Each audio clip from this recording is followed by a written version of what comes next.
ನಮಸ್ಕಾರ ವೀಕ್ಷಕರೇ, ದೇಶದ ಅತ್ಯಂತ ಶ್ರೀಮಂತ ಮುಖ್ಯಮಂತ್ರಿ ಯಾರು, ಅತ್ಯಂತ ಬಡವ ಮುಖ್ಯಮಂತ್ರಿ ಯಾರು? ಈ ಒಂದು ಕುತೂಹಲ ಸಹಜವಾಗಿ ಇರುತ್ತೆ. ಸಂಸ್ಥೆಯೊಂದು ದೇಶದ ಶ್ರೀಮಂತ ಹಾಗೆ ಬಡವ ಸಿಎಂ ಯಾರು ಅನ್ನುವ ಪಟ್ಟಿಯನ್ನು ಬಿಡುಗಡೆ ಮಾಡಿದೆ. ವಿಶೇಷ ಅಂದರೆ ಈ ಒಂದು ಪಟ್ಟಿಯಲ್ಲಿ ಅಚ್ಚರಿಯ ರೀತಿಯಲ್ಲಿ ಸಿಎಂ ಸಿದ್ದರಾಮಯ್ಯ ಅವರು ಸಹ ಇದ್ದಾರೆ. ಅಂದರೆ ನಮ್ಮ ರಾಜ್ಯದ ಮುಖ್ಯಮಂತ್ರಿ ಸಿದ್ದರಾಮಯ್ಯ ಅವರು. ಇದು ಈಗ ಭಾರೀ ಚರ್ಚೆಗೆ ಗ್ರಾಸವಾಗಿದೆ, ರಾಜಕೀಯವಾಗಿಯೂ ಸದ್ದು ಮಾಡ್ತಾ ಇದೆ. ನಿಮ್ಮೆಲ್ಲರಿಗೂ ಗೊತ್ತಿರೋ ಹಾಗೆ ರಾಜಕೀಯವಾಗಿ ಸಿದ್ದರಾಮಯ್ಯ ಅವರಿಗೆ ಬೇರೆ ಬೇರೆ ಹೆಸರುಗಳಿದೆ. ಅಹಿಂದ ನಾಯಕ ಅಂತ ಕರೆಸಿಕೊಳ್ತಾರೆ, ಸಮಾಜವಾದಿ ನಾಯಕ ಅಂತ ಕರೆಸಿಕೊಳ್ತಾರೆ. ಇನ್ನು ಅವರ ಹೆಸರಲ್ಲಿ ಒಂದು ಮನೆಯೂ ಸಹ ಇಲ್ಲ ಅಂತ ಸಿದ್ದರಾಮಯ್ಯ ಅವರ ಬೆಂಬಲಿಗರು ಹೇಳಿಕೊಳ್ತಾರೆ. ಇದರ ನಡುವೆಯೇ ಶ್ರೀಮಂತ ಸಿಎಂ ಪಟ್ಟಿಯಲ್ಲಿ ಕರ್ನಾಟಕದ ಸಿಎಂ, ನಮ್ಮ ರಾಜ್ಯದ ಮುಖ್ಯಮಂತ್ರಿ ಸಿದ್ದರಾಮಯ್ಯ ಅವರ ಹೆಸರು ಕೂಡ ಇದೆ. ಇದು ಎಲ್ಲರನ್ನ ಅಚ್ಚರಿಗೊಳಿಸ್ತಾ ಇದೆ. ನಿಮ್ಮೆಲ್ಲರಿಗೂ ಗೊತ್ತಿರೋ ಹಾಗೆ ಮುಖ್ಯಮಂತ್ರಿ ಅವರ ವಿರುದ್ಧವಾಗಿ ಮೂಢ ಹಗರಣದ ಆರೋಪ ಕೇಳಿ ಬಂದಿದೆ. ಸಿಎಂ ರಾಜೀನಾಮೆಗೆ ವಿರೋಧ ಪಕ್ಷ ಬಿಜೆಪಿ ಒತ್ತಾಯಿಸಿದೆ. ನನ್ನ ರಾಜಕೀಯ ಜೀವನದಲ್ಲಿ ನಾನು ಯಾವುದೇ ಭ್ರಷ್ಟಾಚಾರ ಮಾಡಿಲ್ಲ ಅಂತ ಸಿದ್ದರಾಮಯ್ಯ ಅವರು ಹೇಳಿಕೊಳ್ತಾರೆ. ಮತ್ತೊಂದು ಕಡೆ ಅವರನ್ನ ಸಮಾಜವಾದಿ ನಾಯಕ ಅಂತಾರೆ, ಅನ್ನರಾಮಯ್ಯ ಅಂತಾರೆ. ಇನ್ನು ಅವರ ಬೆಂಬಲಿಗರು ಅವರ ಹೆಸರಲ್ಲಿ ಒಂದು ಮನೆಯೂ ಇಲ್ಲ ಅಂತ ಘಂಟಾಘೋಷವಾಗಿ ಹೇಳ್ಕೊಳ್ತಾರೆ. ಆದರೆ ಶ್ರೀಮಂತ ಸಿಎಂ ಪಟ್ಟಿ ಈಗ ಬಹಳ ಅಚ್ಚರಿ ಮೂಡಿಸ್ತಾ ಇದೆ. ಹಾಗಾದ್ರೆ ದೇಶದ ಬಡ ಸಿಎಂ ಯಾರು, ಅತ್ಯಂತ ಶ್ರೀಮಂತ ಸಿಎಂ ಯಾರು? ಸಿದ್ದರಾಮಯ್ಯ ಅವರು ಎಷ್ಟನೇ ಸ್ಥಾನದಲ್ಲಿ ಕಾಣಿಸ್ಕೊಳ್ತಿದ್ದಾರೆ? ಸಮಾಜವಾದಿ ಹಿನ್ನೆಲೆಯಿಂದ ಬಂದಂತಹ ಸಿದ್ದರಾಮಯ್ಯ ಅವರ ಆಸ್ತಿ ಎಷ್ಟು? ಆ ಬಗ್ಗೆ ಒಂದು ಕಂಪ್ಲೀಟ್ ವರದಿ ಇದೆ, ನೋಡೋಣ. ವೀಕ್ಷಕರೇ, ಅಸೋಸಿಯೇಷನ್ ಫಾರ್ ಡೆಮೊಕ್ರೆಟಿಕ್ ರಿಫಾರ್ಮ್ಸ್ ಈ ಒಂದು ಸಂಸ್ಥೆ ದೇಶದ ಬೇರೆ ಬೇರೆ ರಾಜ್ಯಗಳ ಮುಖ್ಯಮಂತ್ರಿಗಳ ಪಟ್ಟಿಯನ್ನ ಮಾಡಿದೆ. ಯಾರ್ಯಾರು ಎಷ್ಟೆಷ್ಟು ಆಸ್ತಿಯನ್ನು ಹೊಂದಿದ್ದಾರೆ ಅನ್ನುವ ಆಧಾರದ ಮೇಲೆ ರ್ಯಾಂಕಿಂಗ್ ಅನ್ನು ಕೊಟ್ಟಿದೆ. ವೀಕ್ಷಕರೇ, ಭಾರತೀಯರ ತಲಾದಾಯ 2023-2024ರಲ್ಲಿ ಒಂದು ಸರಾಸರಿ ಸುಮಾರು 1,85,000 ರೂಪಾಯಿ ಅಂತ ಅಂದಾಜಿಸಲಾಗಿದೆ. ಆದರೆ ಈ ಮುಖ್ಯಮಂತ್ರಿಗಳ ಪಟ್ಟಿಯನ್ನು ಗಮನಿಸಿದ್ರೆ ಅದರಲ್ಲಿ ಒಂದು ತಲಾದಾಯ ಅಂದರೆ ಆವರೇಜ್ ಇನ್ಕಮ್ ಅನ್ನು ನೋಡಿದ್ರೆ ವರ್ಷಕ್ಕೆ ಸುಮಾರು 13,64,000 ರೂಪಾಯಿ ಇದೆ. ಇದು ದೇಶದ ನಾಗರಿಕರ ತಲಾದಾಯಕ್ಕಿಂತ 7 ಪಟ್ಟು ಹೆಚ್ಚು. ಯಾರ್ಯಾರ ಬಳಿ ಎಷ್ಟೆಷ್ಟು ಆಸ್ತಿ ಇದೆ ಅನ್ನೋದು ಮಾತ್ರ ಅಲ್ಲ, ಯಾರ್ಯಾರ ಮೇಲೆ ಎಷ್ಟು ಕ್ರಿಮಿನಲ್ ಪ್ರಕರಣಗಳಿವೆ ಅನ್ನೋದನ್ನು ಸಹ ಒಂದು ವರದಿ ಬಹಿರಂಗಪಡಿಸಿದೆ. ಮೊದಲನೇದಾಗಿ ದೇಶದ ನಂಬರ್ 1 ಶ್ರೀಮಂತ ಸಿಎಂ ಪಟ್ಟಿಯಲ್ಲಿ ಆಂಧ್ರ ಪ್ರದೇಶ ಮುಖ್ಯಮಂತ್ರಿ ಚಂದ್ರಬಾಬು ನಾಯ್ಡು ಅವರು ಕಾಣಿಸ್ಕೊಂಡಿದ್ದಾರೆ. ಆ ಮೂಲಕ ಸಿರಿವಂತ ಮುಖ್ಯಮಂತ್ರಿ ಅನ್ನಿಸ್ಕೊಂಡಿದ್ದಾರೆ. ಅವರು ಬರೋಬ್ಬರಿ 991 ಕೋಟಿ ರೂಪಾಯಿ ಆಸ್ತಿಯ ಒಡೆಯ. ಇನ್ನು ಅವರ ಸಾಲದ ವಿಚಾರಕ್ಕೆ ಬಂದರೆ ಅವರ ಆಸ್ತಿಗೆ ಹೋಲಿಸಿದರೆ ಕೇವಲ 10 ಕೋಟಿ ರೂಪಾಯಿ ಮಾತ್ರ ಸಾಲ ಇದೆ.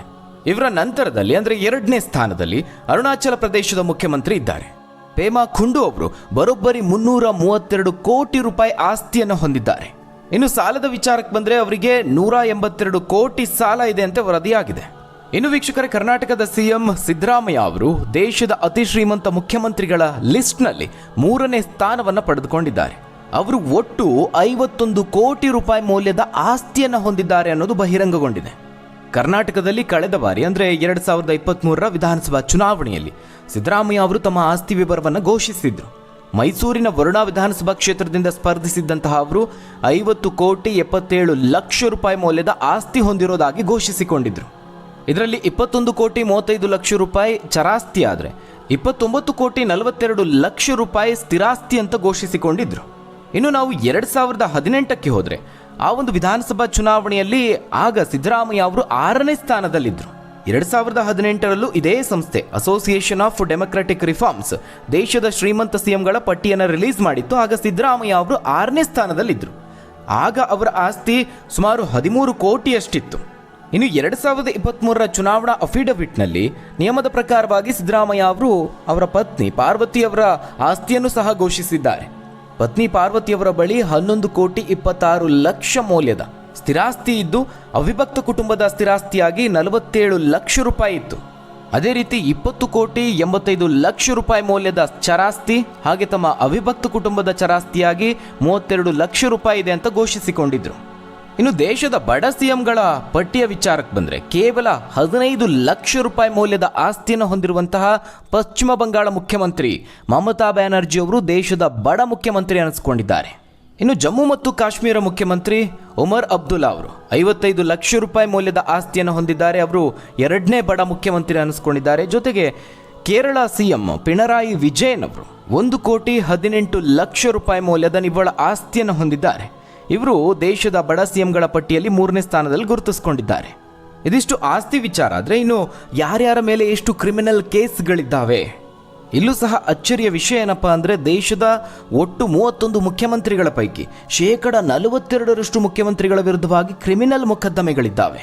ಅಂದರೆ ಒಟ್ಟು 13 ಮುಖ್ಯಮಂತ್ರಿಗಳ ವಿರುದ್ಧವಾಗಿ ಕ್ರಿಮಿನಲ್ ಕೇಸ್ಗಳಿದ್ದಾವೆ.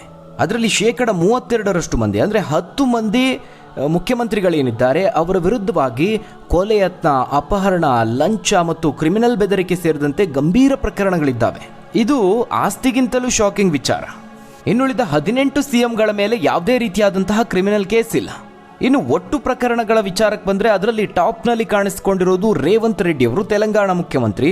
ಬರೋಬ್ಬರಿ 87 ಪ್ರಕರಣಗಳು ಅವರ ವಿರುದ್ಧವಾಗಿ ದಾಖಲಾಗಿದೆ.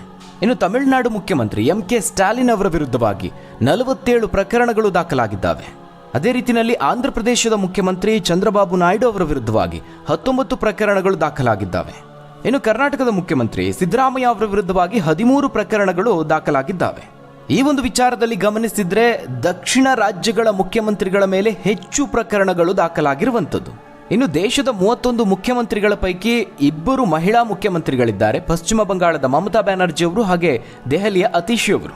ಇನ್ನು ಈ ಮುಖ್ಯಮಂತ್ರಿಗಳ ವಿದ್ಯಾಭ್ಯಾಸದ ವಿಚಾರಕ್ಕೆ ಬಂದರೆ 9 ಮಂದಿ ಸ್ನಾತಕೋತ್ತರ ಪದವಿಯನ್ನು ಪಡೆದಿದ್ದಾರೆ, 5 ಮಂದಿ ಪದವೀಧರ ವೃತ್ತಿಪರರು, 10 ಮಂದಿ ಪದವಿಯನ್ನು ಪಡೆದುಕೊಂಡಿದ್ದಾರೆ, ಇನ್ನು 2 ಡಾಕ್ಟರೇಟ್ ಪದವಿಯನ್ನು ಪಡೆದುಕೊಂಡಿದ್ದಾರೆ. ಇನ್ನು ಒಬ್ಬ ಮುಖ್ಯಮಂತ್ರಿ ಡಿಪ್ಲೊಮಾ ಪದವಿಯನ್ನು ಪಡೆದಿದ್ರೆ 3 ಮಂದಿ ಮುಖ್ಯಮಂತ್ರಿಗಳು PUC ವಿದ್ಯಾರ್ಹತೆಯನ್ನು ಹೊಂದಿದ್ದಾರೆ. ಇನ್ನುಳಿದ ಓರ್ವ ಮುಖ್ಯಮಂತ್ರಿ SSLC ಶಿಕ್ಷಣವನ್ನು ಪಡೆದುಕೊಂಡಿದ್ದಾರೆ. ಇದಿಷ್ಟು ಆ ಒಂದು ವರದಿಯ ಅಂಶಗಳು. ಇದರಲ್ಲಿ ಪ್ರಮುಖವಾಗಿ ಗಮನಿಸಬೇಕಾದ ವಿಷಯ ಅಂದರೆ ಮುಖ್ಯಮಂತ್ರಿಗಳ ಆಸ್ತಿ. ಇದರಲ್ಲಿ ಮುಖ್ಯಮಂತ್ರಿಗಳ ಸರಾಸರಿ ಆಸ್ತಿಯನ್ನು ಗಮನಿಸಿದ್ರೆ ಅದು ಬರೋಬ್ಬರಿ 52 ಕೋಟಿಯಷ್ಟಿದೆ. ಅಂದರೆ ಎಲ್ಲ ಸಿಎಂಗಳ ಆಸ್ತಿಯನ್ನು ಒಟ್ಟುಗೂಡಿಸಿ ಸರಾಸರಿ ತೆಗೆದ್ರೆ ಅದು 52 ಕೋಟಿಯಷ್ಟಾಗುತ್ತೆ. ಅಂದರೆ ಒಬ್ಬೊಬ್ಬರಿಗೂ 52 ಕೋಟಿಯಷ್ಟು ಆಸ್ತಿ ಬರುತ್ತೆ ಅಂತ ಅರ್ಥ. ಜನಸಾಮಾನ್ಯರ ಬಳಿ ಇಷ್ಟೊಂದು ಸರಾಸರಿ ಆಸ್ತಿ ಇಲ್ಲ. ಇನ್ನು ಈ ಒಂದು ಆಸ್ತಿಯ ಪಟ್ಟಿಯಲ್ಲಿ ನಮ್ಮ ರಾಜ್ಯದ ಮುಖ್ಯಮಂತ್ರಿ ಸಿದ್ದರಾಮಯ್ಯ ಅವರು ಸಹ ಪ್ರಮುಖರಾಗಿ ಕಾಣಿಸ್ಕೊಂಡಿದ್ದಾರೆ. ಹಾಗಾದರೆ ವೀಕ್ಷಕರೇ, ಈ ಒಂದು ವರದಿಯ ಬಗ್ಗೆ ನೀವೇನಂತೀರಾ? ನಿಮ್ಮ ಅನಿಸಿಕೆ, ಅಭಿಪ್ರಾಯವನ್ನು ಕಾಮೆಂಟ್ ಮೂಲಕವಾಗಿ ತಿಳಿಸಿ. ಧನ್ಯವಾದಗಳು ವೀಕ್ಷಕರೇ.